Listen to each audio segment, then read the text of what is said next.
You ask Tiger to solve. This deals with linear equations with one unknown.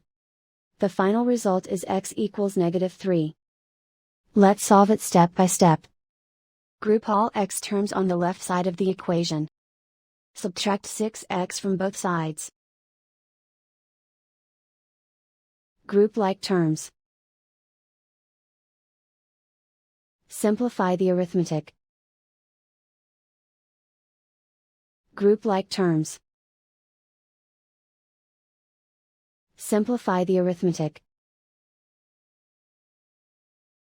Group all constants on the right side of the equation.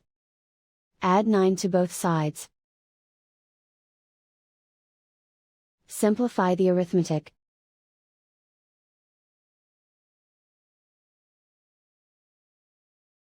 Isolate the x.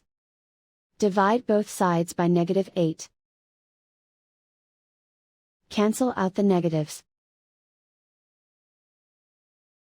Simplify the fraction.